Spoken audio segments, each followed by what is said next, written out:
और सीधे आपको लिए चलते लखनऊ, जहां पर मुख्यमंत्री योगी आदित्यनाथ संबोधित कर रहे हैं। कार्यशाला कार्यक्रम के अवसर पर पूरे देश को अपना मार्गदर्शन देने के लिए प्रदेश की राजधानी लखनऊ में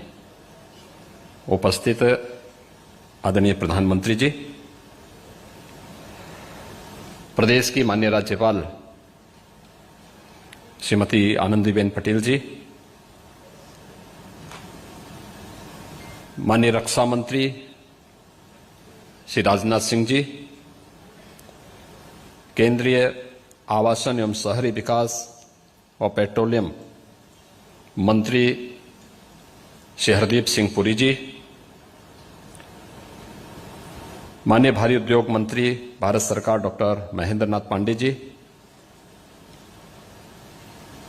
भारत सरकार के राज्य मंत्री श्री कौशल किशोर जी, प्रदेश सरकार में मेरे वरिष्ठ सहयोगी उप मुख्यमंत्री श्री केशव प्रसाद मौर्य जी, डॉक्टर दिनेश शर्मा जी, नगर विकास के मंत्री श्री आशुतोष टंडन जी, राज्य मंत्री महेश चंद्र गुप्त जी, आज के इस 3 दिवसीय कॉन्फ्रेंस कम एक्सपो में उपस्थित देश के लगभग 1 दर्जन से अधिक नगर विकास के माननीय मंत्रीगण, प्रदेश सरकार के मेरे सभी सहयोगी मंत्रीगण और उपस्थित महानुभाव, मैं प्रदेश की ओर से देश के यशस्वी प्रधानमंत्री आदरणीय नरेंद्र मोदी जी का इस 3 दिवसीय कार्यशाला के शुभारंभ के अवसर पर हृदय से स्वागत करता हूं, अभिनंदन करता हूं।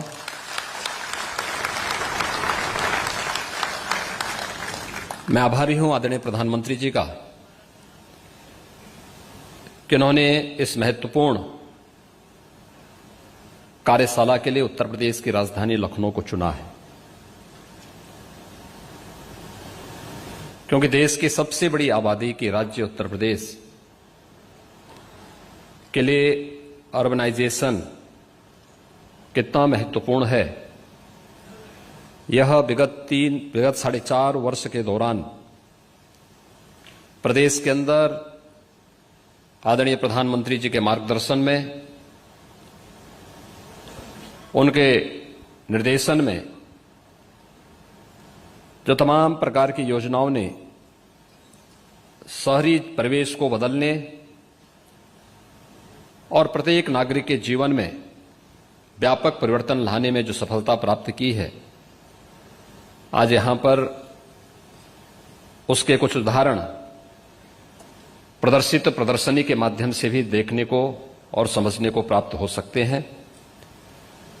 उत्तर प्रदेश सरकार अपनी उन उपलब्धियों के साथ देश के सामने और देश के अंदर नई तकनीक और अर्बन डेवलपमेंट के क्षेत्र में जो कुछ नया देखने को मिल रहा है, यह सब उत्तर प्रदेश वासियों को और उत्तर प्रदेश के नगर निकायों को भी देखने को प्राप्त होगा। इसके लिए मैं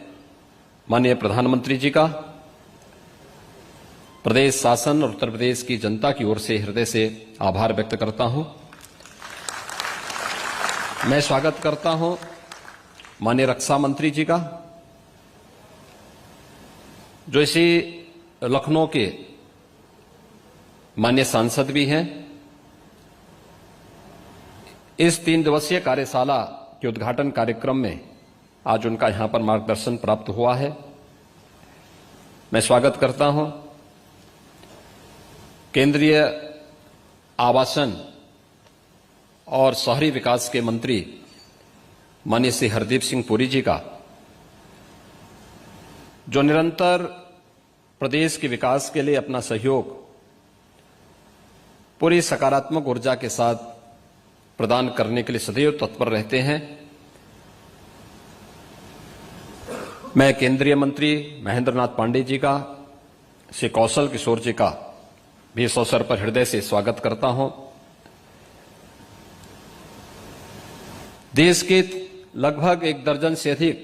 राज्यों के नगर विकास के मंत्रीगण भी इस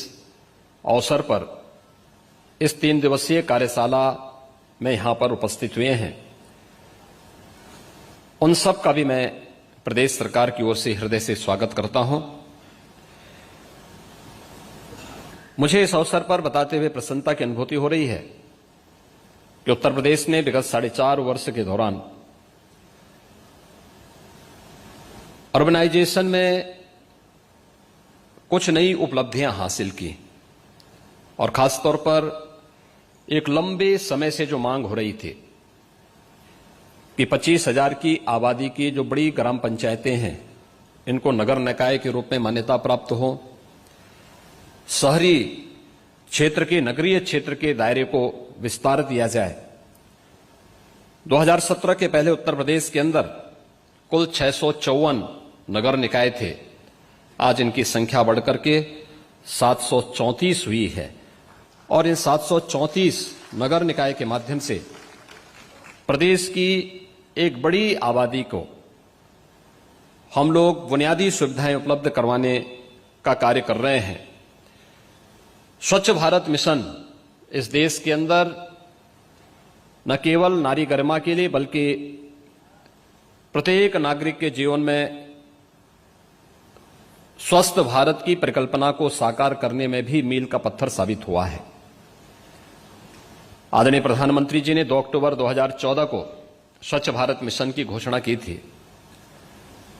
और उस मिशन में सबसे बड़ी बाधा के रूप में उत्तर प्रदेश को देखा जाता था। 2017 के बाद उत्तर प्रदेश के अंदर ग्रामीण और शहरी क्षेत्र में 2,61,00,000 से अधिक व्यक्तिगत शौचालयों का निर्माण हुआ और मुझे बताते हुए प्रसन्नता है कि नगरीय क्षेत्र इस दिशा में उत्तर प्रदेश के अंदर हमारे 652 जो नगर निकाय हैं ये पहले ही ओडीएफ हो गए थे, जिनमें से 595 ओडीएफ प्लस के लक्ष्य को भी प्राप्त कर चुके हैं और 30 नगर निकाय ओडीएफ प्लस प्लस के लक्ष्य को प्राप्त करने में जिन्हें सफलता प्राप्त हुई है। आजादी के बाद एक सपना था आवास का, हर गरीब के पास अपना आवास हो, आवास के नाम पर टोकन मनी नहीं बल्कि उसको पूर्ण आवास प्राप्त हो। यह सपना आजादी के बाद 2014 में साकार होता हुआ दिखाई दिया और मुझे बताते हुए प्रसन्नता है कि उत्तर प्रदेश ने ग्रामीण और शहरी क्षेत्र में अब तक 42 लाख से अधिक परिवारों को एक आवास उपलब्ध करवाया है और उत्तर प्रदेश के अंदर अगर शहरी क्षेत्र में हम देखेंगे तो 17 लाख से अधिक लोगों को ये आवास हम उपलब्ध करवा चुके हैं, जिनमें 9 लाख आवास बनकर के तैयार हुए हैं। आदरणीय प्रधानमंत्री जी के कर कमलों से आज 75,000 आवासों में गृह प्रवेश का कार्यक्रम भी कुछ ही देर में प्रारंभ होगा। हाउसिंग कंस्ट्रक्शन को एक नई दिशा देने वाली लाइट हाउस परियोजना कि जो 6 परियोजनाएं देश के अंदर प्रारंभ हुई हैं उनमें से एक प्रदेश की राजधानी लखनऊ में है और जिस तेजी के साथ ये प्रोजेक्ट तैयार हुआ उसमें से ज्यादातर आवास आवंटित भी हो चुके हैं और आपके द्वारा जैसे उद्घाटन के कार्यक्रम को आगे बढ़ाएंगे तो उसमें बहुत सारे लोगों को उस आवास में रहने की सुविधा प्राप्त होगी। नई तकनीक के साथ कम समय में और सस्ते आवास उपलब्ध करवाने की परियोजना उत्तर प्रदेश के अंदर आज साकार होते हुए दिखाई दे रही है। महोदय, मुझे बताते हुए प्रसन्नता है कि अमृत योजना के अंतर्गत उत्तर प्रदेश के 60 नगर निकाय के अंदर 11,421 करोड़ रुपए की लागत की पेयजल की, सीवरेज की, ग्रीन बेल्ट को डेवलप करने की और पार्क के निर्माण की परियोजनाएं अब तक पूरी हो चुकी हैं। एक बड़ी आबादी को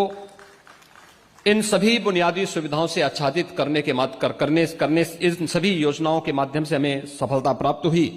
तो स्मार्ट सिटी मिशन के अंतर्गत प्रदेश के सभी 17 नगर निगमों को, जिसमें 10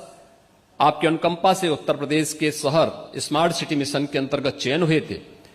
और 7 जो नगर निगम बचे थे इन्हें उत्तर प्रदेश सरकार ने कन्वर्जेंस के माध्यम से स्मार्ट सिटी की तर्ज पर विकसित करने का निर्णय लिया और अभी 17 के 17 नगर निगमों में स्मार्ट सिटी मिशन का एक कार्यक्रम उत्तर प्रदेश के अंदर तेजी के साथ कार्य करते हुए दिखाई दे रहे हैं। महोदय, पूरे देश, पूरी दुनिया ने इस सदी की सबसे बड़ी महामारी कोरोना के दौरान आपके नेतृत्व, आपके मार्गदर्शन और आपके सानिध्य को बहुत नजदीक से महसूस किया है। कोरोना प्रबंधन में WHO और दुनिया की उन तमाम संस्थाओं ने आपके नेतृत्व की और आपके मार्गदर्शन की भूरी भूरी प्रशंसा की है। और मुझे बताते हुए प्रसन्नता है जब उत्तर प्रदेश में आज इस कॉन्फ्रेंस के उद्घाटन कार्यक्रम के लिए आपका मूल्य समय प्राप्त हुआ है। उत्तर प्रदेश 11 करोड़ डोज उत्तर प्रदेश के नागरिकों को कोविड वैक्सीन के अब तक देने में सफलता प्राप्त हुई है। हम लगभग 8 करोड़ लोगों के कोविड टेस्ट भी अब तक संपन्न कर चुके हैं। और मुझे बताते हुए प्रसन्नता है कि आत्मनिर्भर भारत के उस लक्ष्य को प्राप्त करने के लिए PM स्वनिधि योजना, जो स्ट्रीट वेंडर के लिए आजादी के बाद पहली योजना प्रारंभ हुई थी, स्ट्रीट वेंडर के लिए उत्तर प्रदेश के अंदर अब तक 7 लाख से अधिक स्ट्रीट वेंडर को हम लोगों ने बैंकों से लोन उपलब्ध करवाने में सफलता प्राप्त की है। और हमारा प्रयास है कि बहुत शीघ्र जो बचे हुए लगभग 1.5 लाख अन्य स्ट्रीट वेंडर हैं, उनको भी हम इस सुविधा से आच्छादित करने में हमें सफलता प्राप्त होगी। महोदय, आपका हमेशा से इस बात पर जोर रहा है कि शहरी क्षेत्र में पब्लिक ट्रांसपोर्ट का सिस्टम बेहतर होना चाहिए, और इसके लिए आज आप पहले से उत्तर प्रदेश के अंदर आपके मार्गदर्शन में 40 इलेक्ट्रिक बसेस पहले से संचालित हैं। और आज आपके कर कमलों से 75 ऐसी बसेस, इलेक्ट्रिक बसेस का संचालन आपके कर कमलों से प्रारंभ होने जा रहा है। और आने वाले समय में उत्तर प्रदेश के 14 नगर निकायों में 700 बसेस के संचालन की कार्रवाई भी हम लोगों की प्रक्रिया के अधीन है। उसको हम बहुत शीघ्र प्रदेश के अंदर, आज से जो प्रक्रिया आपके कर कमलों से प्रारंभ होगा, उसको बहुत शीघ्र यहां पर लागू करेंगे। साथ ही साथ मेट्रो के लिए, जो पब्लिक ट्रांसपोर्ट का एक बेहतरीन माध्यम है, 2017 के पहले उत्तर प्रदेश का एक भी नगर निकाय मेट्रो से नहीं जुड़ा हुआ था। आज उत्तर प्रदेश के 4 नगर निगम लखनऊ, गाजियाबाद, नोएडा और ग्रेटर नोएडा में मेट्रो का सफलतापूर्वक संचालन हो रहा है। कानपुर में नवंबर के अंत तक मेट्रो का संचालन हो जाएगा। आगरा में मेट्रो का कार्य युद्ध स्तर पर चल रहा है। और साथ ही साथ अगर हम देखें तो रीजनल रैपिड ट्रांजिट सिस्टम यानी रैपिड रेल दिल्ली, गाजियाबाद, मेरठ, इस पर युद्ध स्तर पर कार्य चल रहा है। प्रदेश के अंदर छोटे नगर निकायों के बारे में भी उन्हें बुनियादी सुविधाओं से आच्छादित किया जा सके, इसके लिए राज्य सरकार ने पंडित दीनदयाल उपाध्याय आदर्श नगर निकाय योजना पहले से संचालित की है और वे सभी नगर निकाय इसके माध्यम से संचालित हैं। नगरीय क्षेत्रों में अल्प विकसित और मलिन बस्तियों में आधारभूत संरचनाओं के लिए भी प्रदेश सरकार ने मुख्यमंत्री नगरीय अल्प विकसित व मलिन बस्ती विकास योजना प्रदेश के अंदर संचालित हो रही है, जो उन क्षेत्रों में बुनियादी सुविधाओं को उपलब्ध कराने के लिए अपना कार्य कर रही है। महोदय, आपके मार्गदर्शन में प्रयागराज कुंभ को देश ने और दुनिया ने देखा है। कुंभ स्वच्छता का,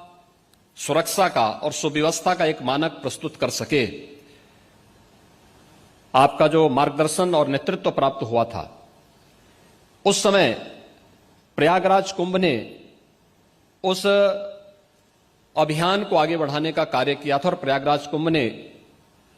कुंभ को एक नई दिशा देने का कार्य किया था। और मुझे बताते हुए प्रसन्नता है कि प्रयागराज कुंभ की जो नोडल विभाग था हमारा, वह नगर विकास विभाग ही था, जिसने प्रयागराज कुंभ को पहली बार स्वच्छता, सुरक्षा और सुव्यवस्था का एक नया मॉडल प्रस्तुत किया था। क्योंकि कुंभ के बारे में इस बात की चिंता थी कि ट्रैफिक मैनेजमेंट कैसे होगा, सुरक्षा की व्यवस्था कैसे होगी। स्मार्ट सिटी मिशन के अंतर्गत प्रयागराज के अंदर जिस integrated command and control centre का उद्घाटन आपने किया था, उस कमांड एंड कंट्रोल सेंटर ने केवल प्रयागराज कुंभ में ट्रैफिक की व्यवस्था के व्यवस्थित संचालन में अपना योगदान दिया था, बल्कि प्रयागराज कुंभ में आने वाले 24 करोड़ श्रद्धालुओं को सुरक्षा उपलब्ध करवाने में भी वहां की व्यवस्था ने बहुत बड़ा योगदान दिया था। और वह कार्यक्रम इस अवसर पर प्रारंभ हुआ। हम आभारी हैं आपके कि आपने 1 अक्टूबर को स्वच्छ भारत मिशन शहरी के द्वितीय चरण के कार्यक्रम का और अमृत के द्वितीय चरण के कार्यक्रम का शुभारंभ किया है। आपने लक्ष्य रखा है कि नगरीय क्षेत्र को पूरी तरह कचरे से मुक्त रखा जाए। शहरों को प्राप्त होने वाला जो जल है उसको सुरक्षित रखने की जो आपका संकल्प है। सीवरेज का गंदा पानी किसी भी नदी में न गिरे, आपका जो संकल्प है, इस संकल्प के साथ प्रदेश सरकार पूरी प्रतिबद्धता के साथ उसे एक मंत्र मान करके आगे बढ़ाने का कार्य करेगी। हमें पूरा विश्वास है कि 3 दिवसीय कार्यशाला आपके मार्गदर्शन में सफलता की नई ऊंचाइयों को प्राप्त होने के साथ साथ एक दूसरे राज्य में जहां कहीं भी कुछ अच्छा हो रहा है उसको हम अंगीकार करने में सफल होंगे। मैं एक बार फिर से इस पूरे कॉन्फ्रेंस के लिए की सफलता के प्रति अपनी शुभकामनाएं देता हूं। आदरणीय प्रधानमंत्री जी का, माननीय राज्यपाल महोदय का, माननीय केंद्रीय मंत्रियों का, अन्य सभी आगत अतिथियों का हृदय से स्वागत अभिनंदन करता हूं। धन्यवाद। जय हिंद।